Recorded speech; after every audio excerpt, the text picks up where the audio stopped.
Greetings. First of all, I need to apologize or just say a word here. Somehow this week got away from me, and here I am recording this devotional on Saturday. So I hope you might have the opportunity to listen to it before Sunday's worship. But if not, I hope that what I have to share today would be of use to you and a blessing to you no matter when it is that you might watch it. Now, this Sunday, we're going to be looking at a second story where Jesus calls disciples. Our text is from Mark's Gospel, and in Mark, this story, the calling of Simon and Andrew, is Jesus calling his first disciples. So obviously, this is a passage that merits a closer look. The psalm reading for Sunday is a portion of Psalm 62. And I think it also merits a closer look. Rather than two sermons on Sunday, let's just take a few moments right now. What I'm going to read and we're going to consider is Psalm 62, verses 5 through 12. For God alone my soul waits in silence, for my hope is from him. He alone is my rock and my salvation, my fortress, I shall not be shaken. On God rests my deliverance and my honor. My mighty rock, my refuge is in God. Trust in him at all times, O people. Pour out your heart before him. God is a refuge for us. Those of low estate are but a breath. Those of high estate are a delusion. In the balances they go up. They are together lighter than a breath. Put no confidence in extortion, and set no vain hopes on robbery.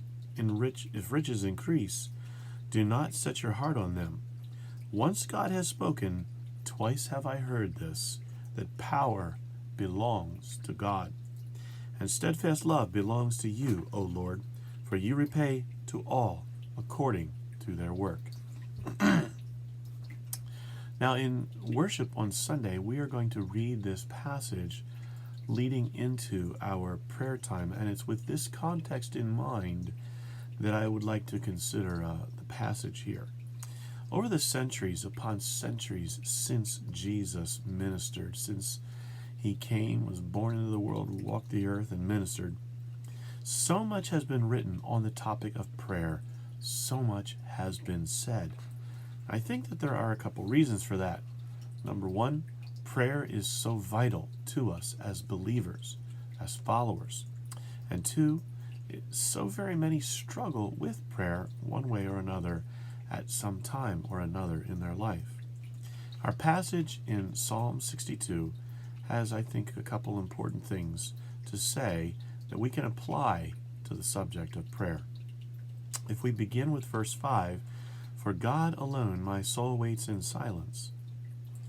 When we come to God in prayer, it is to God that we come, to God and to no other.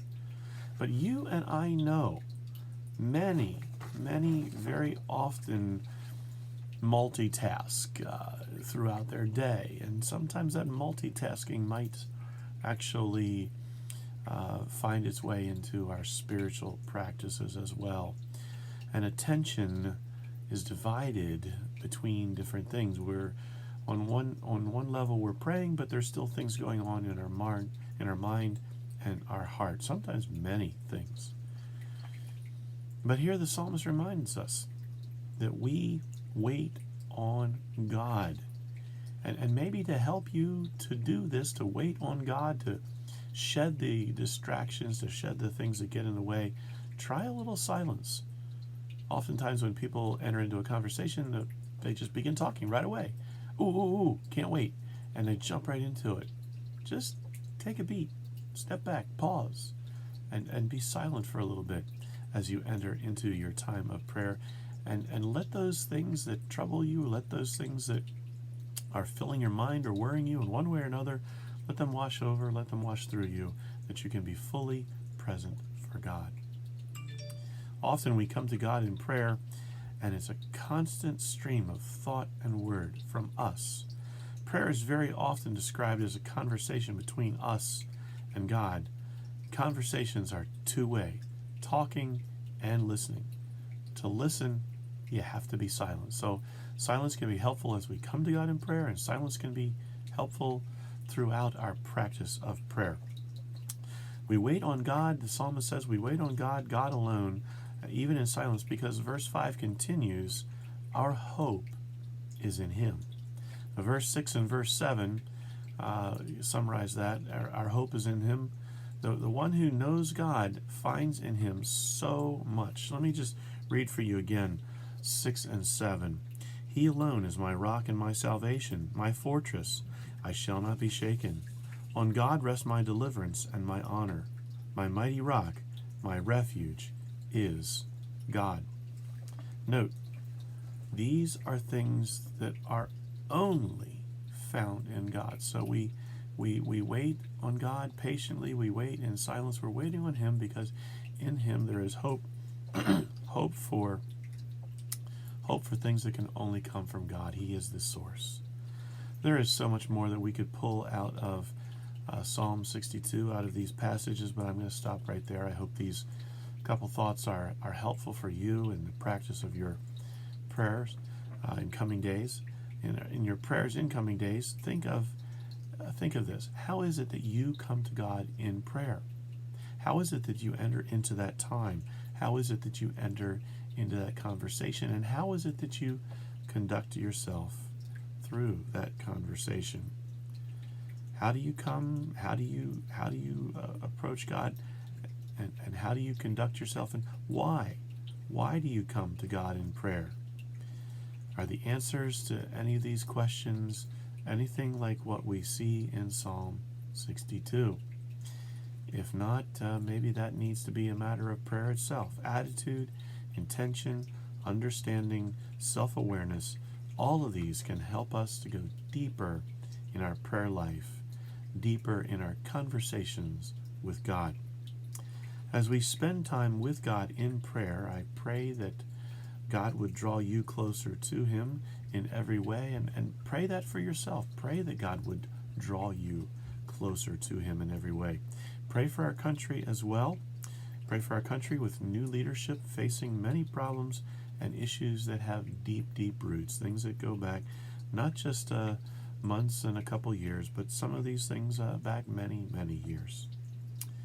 In light of Wednesday's inauguration, I'd like to offer prayer from our hymnal, number 429.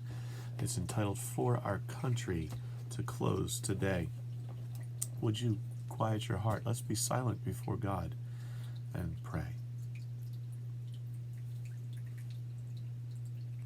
O God, keep our whole country under your protection. Wipe out sin from this land.